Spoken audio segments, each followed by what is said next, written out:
Start.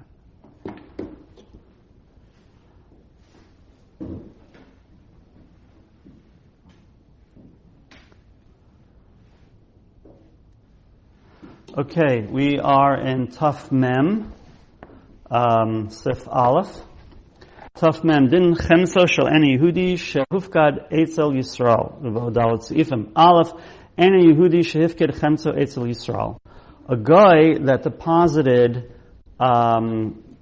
his chametz by a Jew for the Jew to watch over it like a shomer. Imhu chayev b'achrayuso, if the Jew is chayev in achrayus, that if something happens to it, he would have to pay the guy back for that chametz in a court of law, or according to Jewish law, or according to, practically speaking, he would be able to get it. If it were to be stolen, or if it were to be lost, so which is a shomer sachar. No, shomer sachar. Shomer chinam is only on pshia. Is only chayav on pshia. Gneva aveda is a shomer sachar. Bein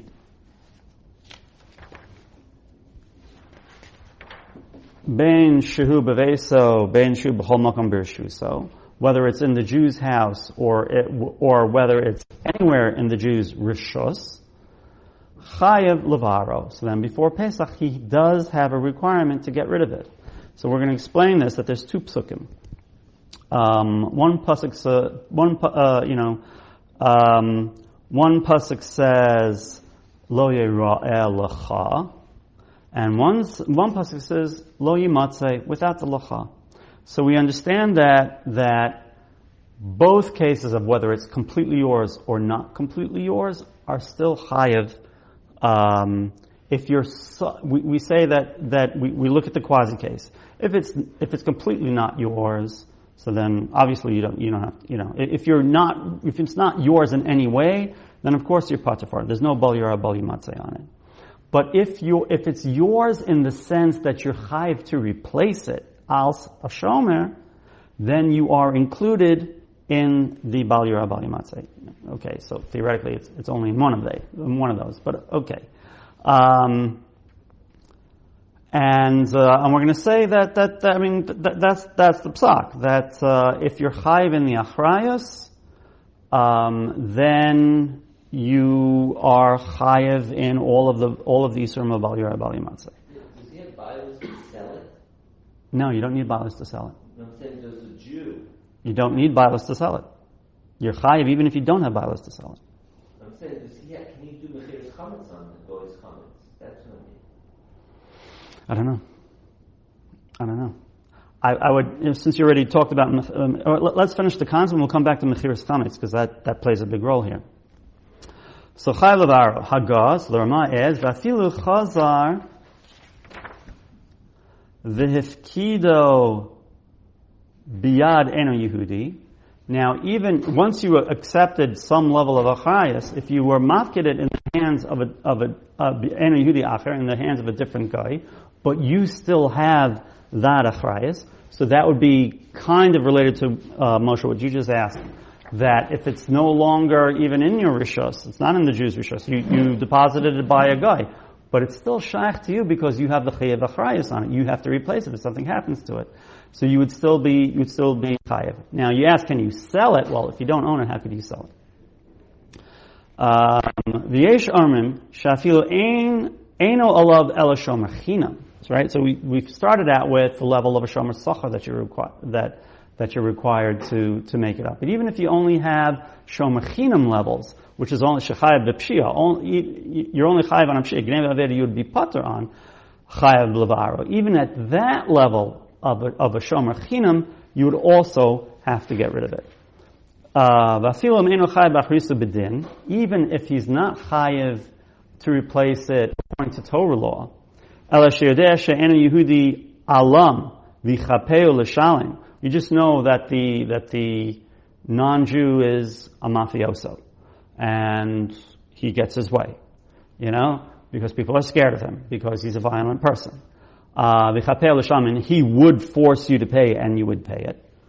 Im Yovad, if it got lost, chayiv levaro. Then also, in a practical sense, you're also chayiv in the achrayus of it. So also you'd be chayiv to levaro. You'd have to get rid of it. V'yesh chokim, and those that disagree. Now, we said that if you're responsible for it, then if you're responsible to replace it, maybe even at the level of a shomer chinam, then you're over on bal yira bal yimatzeh. So how does it make sense that we sell our chametz to a guy and then leave it in your rishus? Like, if you sold it to the guy and you left it in your rishus, even if you rent him the place, at some level you should be a shomer chinam. So the answer is that min hadin, there is no din shomrim for a guy.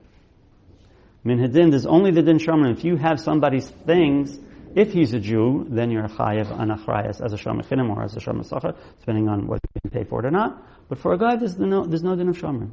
Even shomer sacher. Even shomer chinam. There's no din shomrim. I'm saying even shomer sacher, he pays you for the shiur. Seems that way. From reading the Mishnah Berurah, it seems that way. Now, if you're a makabel achrayas, if you said it outright, and this is, and the Mishnah Berurah says, this whole simon, a bunch of sifim, are talking about where you makabel achrayas beferish to the guy. So I think that this is how we get around that. Now, but we sing that it also depends on what the law of the land is. Can he go to a court and then demand it from you? So I don't know how that plays or what the law is here in Israel. In the Shulchan Aruch Chametz, yeah. You're not makabel any of You're not makabel achrayas. So there you go. Yeah. So there you go. Yeah. Yeah.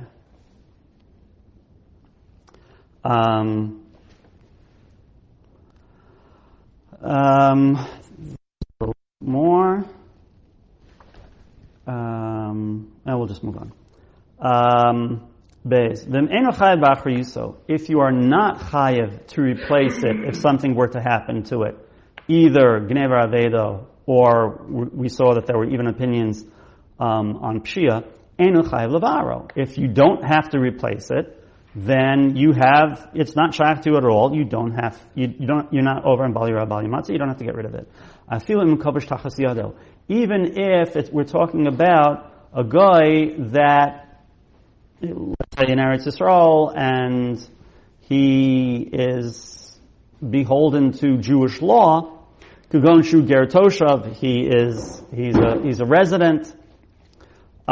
He's still a guy, but he's a resident, and he's beholden to Jewish law. V'sharei imo b'chatzer, he lives together with you in the chatzer. In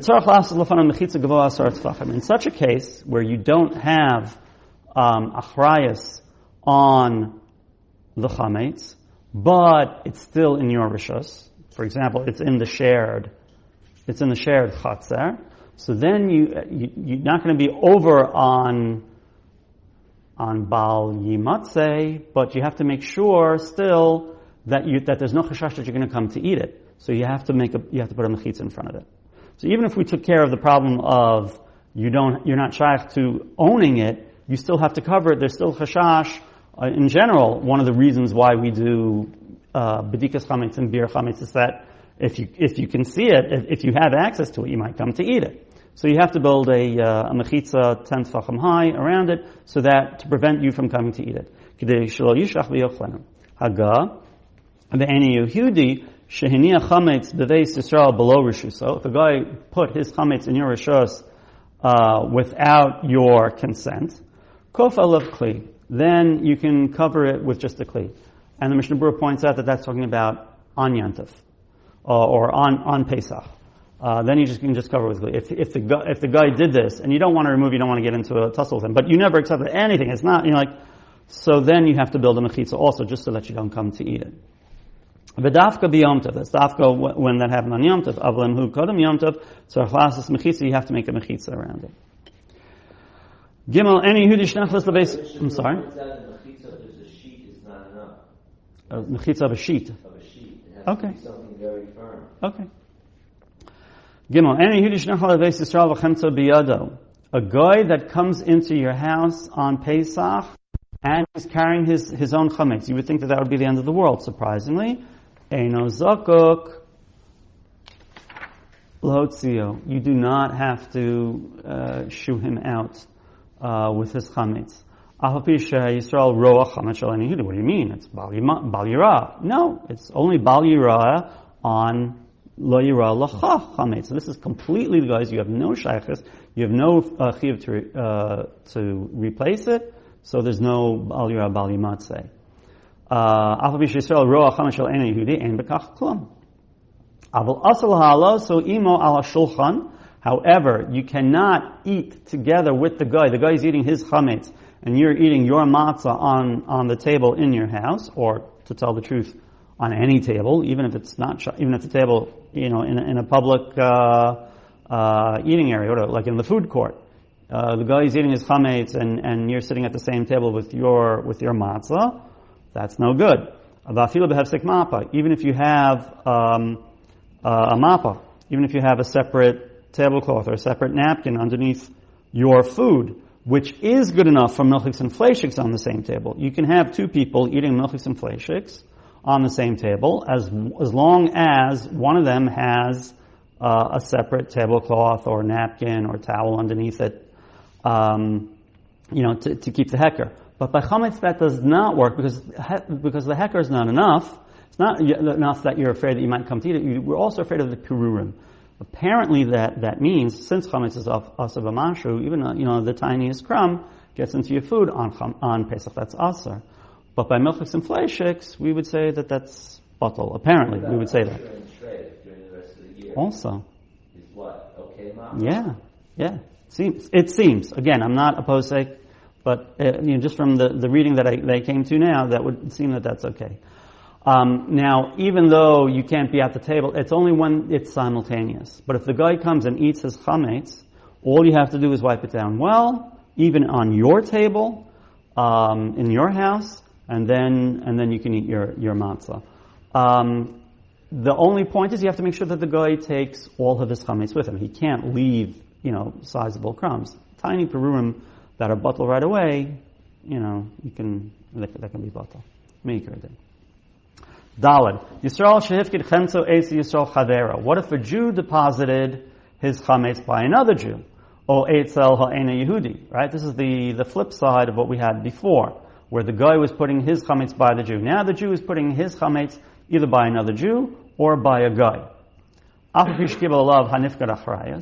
Even though the shomer accepted achrayas over a love, hamafkid. So the Mishnah Berurah says this af, which is in parentheses, you should say it. Because we already established that, earlier in this sermon, in Sif Aleph, that if you're a Jew and you have achrayas on something, so then you're over on Bal Yira Bal Yimatzeh.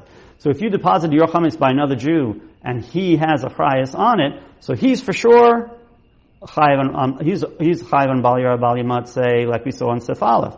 But so are you. If it's still, because both of you have a shaykhus to this chametz. Him because he's chayav in achrayas, and you because it is be'etzem your chametz. So you would both be chayav. You both be chayav in Bal Yira Bal Yimatzeh. Taf mem aleph. Dine mi shehilva al chametz uvo be'esifim. Yeah. Yehudi shehilva Yisrael al chemso umashkin al. Oh, wait. A very good point. However, when it comes to chametz shabbat Pesach, if all you had, if your only shaykhis to it was because you were in chayav and achrayas, then there's no isser of chametz shabbat Pesach. So in Sif Aleph, where it was the guys, right? It's not going to become usher because of the other Jew, like we have in Sif Dalet. But in Sif Aleph, where it was the guys chametz, it was nifkad by you, and you were chayav and achrayas because you were kona or whatever. Then there's no chametz shabbat Pesach, even la'achila. I think that's what the Mishnah Berurah says. The Mishnah mentions that by Shemachino. So you're not sure if that's true by Shemachino. That could be. Yeah. That might be. But I think we do say that. Sifkat and Hay. I think that's the one. Okay, very good. Taf Mem Aleph, Dine Mi Shehilva Al Chametz. Aleph. Any Yehudi Shehilva Yisrael Al Chametz. So we saw about being having responsibility to replace it. What if it's now a mashkin? So any Yehudi Shehilva Yisrael Al Chametz. Umashkino biyado. A guy that lent money to a Jew, and the deal was that if the Jew doesn't pay it back by a certain time, the guy gets to keep the Jew's chametz. All right. So now we have that there's a t'nai out there. If the Jew doesn't pay back, then it becomes the guy's. We're going to see that it becomes the guy's lemafreya because you use the word me'achshav. Right? So you need that. It will become lemafreya the guy's. And also a mashkina biyado, also the guy actually takes, he brings it to him, it's now in the guy's rishos. Because otherwise, again, we would get into the previous Simmons problems of a guy's, even if it becomes the guy's, but, maybe if it's in your rishos and you have achrayas on it, so then again you would still be asar. So it's now in the guy's rishos, but does it belong to the Jew or does it belong to the guy? So if the Jew ends up not paying it by that specified time, it will retroactively belong to the guy. From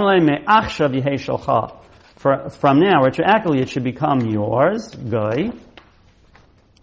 If I don't pay it by a certain time, below pro, and that time arrives and the Jew didn't pay it, mutter. So now the Jew is not over on Bali Yira Bali Matzah because lemafreya it became the guy's.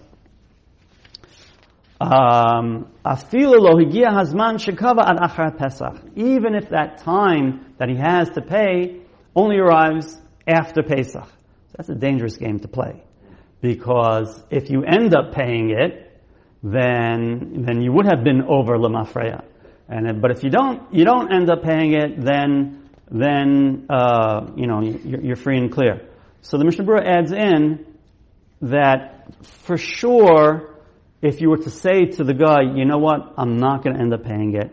You just keep the chametz that you took as a mashkin, and if you said that before Pesach, then you're good. Because when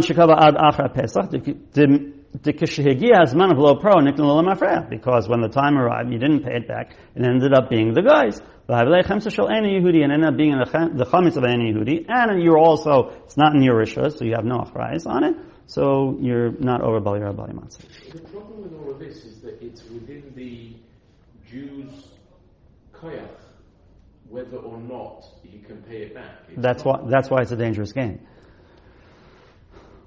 But what's koveh? This whole sermon is about what's koveh is. Did you end up paying it back, and is it lemafreya the guys or not? That's what it comes down to.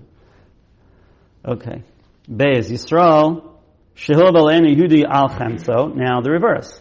If the Jew lends money to a guy and he takes possession of the guy's chametz, and the guy has to pay back by a certain time. In mashkina biyado, if the Jew brings it to him, v'amar le'me achshav, and he says, I, Jew, will own it me achshav if you end up not paying it in time. Yigi hazman afilu acha pesach v'lo pro, and the time arrives, even if it's after Pesach, and the guy didn't pay it back. Afilu ein achrayuso alav, even if the Jew never was makabel achrayus on it, asar, because lemafreya. Misham dekani lemafreya, because it became the Jews lemafreya. Avalim lo amala me'achshav. But in all of these cases, if it was not stipulated me'achshav, ve'ein achar yuso alav, and he also doesn't have achrayas, mutter, that would be okay. If only after the guy doesn't end up paying it, then it becomes the Jews, then it was not his, and also he had no achrayas on it, then he's not over Bali Yira Bali Matzah. Yeah. Taf Membeis. Din Tarovas Chametz Uvo Yud Aleph Sifim. Aleph, tarovas chametz, over malov mishum bal yirav al yematzeh. A person can be over on tarovas chametz. Now, it actually ends up that it's a machlokas Rashi and Tosfos as to whether a person is over bal yirav al yematzeh on tarovas chametz. But obviously, we paskin that you are over on tarovas chametz. So we're going to see some examples. Kagon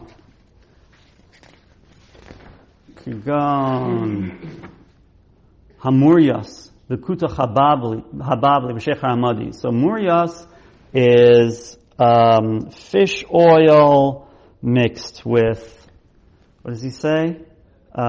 Mixed with flour, with roasted flour and a little bit of water. Kutach is made with salt and mei chalav, and you also throw in some breadcrumbs. And Shecher Hamadi, which would be translated as median mead, that you throw in some barley and water so that it will ferment. So now, I don't know why this median mead should be a special situation, but because we generally say, if you make schnapps from barley, that is considered chametz gomer, and Mishnah Berurah mentions that. If you make it from any grain, any grain alcohol is chametz gomer. But these are considered tarovas chametz, a mixture of chametz. And we say, as long as they're edible, then you're over on bal yirav bal yematzeh.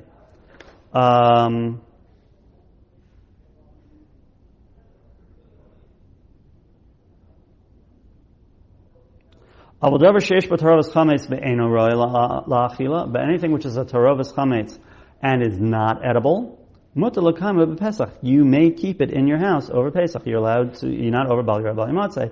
Kigon areves ha'abdanin shenasun l'socha kemach ba'oros, like I guess a trough, a kneading trough that the leather workers have. They put the hide into it, and it has also flour and water mixed in there. So the flour and the water is a problem of chametz, except that once you put the hides in there, so that flour-water mixture becomes already inedible. Even if you put the hides into this mixture an hour before you have to get rid of it, you're allowed to keep it all through Pesach. But if you didn't put the hides in, so now that didn't make it inedible. As soon as you put the hides in, it makes it inedible. But if you didn't put it in, so now it is edible. So you should be chayiv on it. So if you generated that mixture 3 days before you're supposed to get rid of your chametz,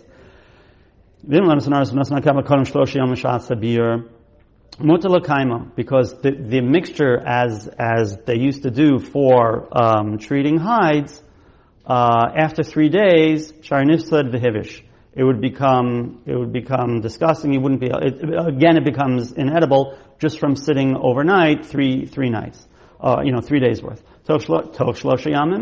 But if it's you set it up within 3 days of the zman habir, and you did not put the hides in, then chayiv levar. You would to get rid of it, and you would be over bal yirav bal yematzeh. V'chein hakilor, v'haritia, v'haisplanis, v'hatriaka, shenason l'sochan chametz.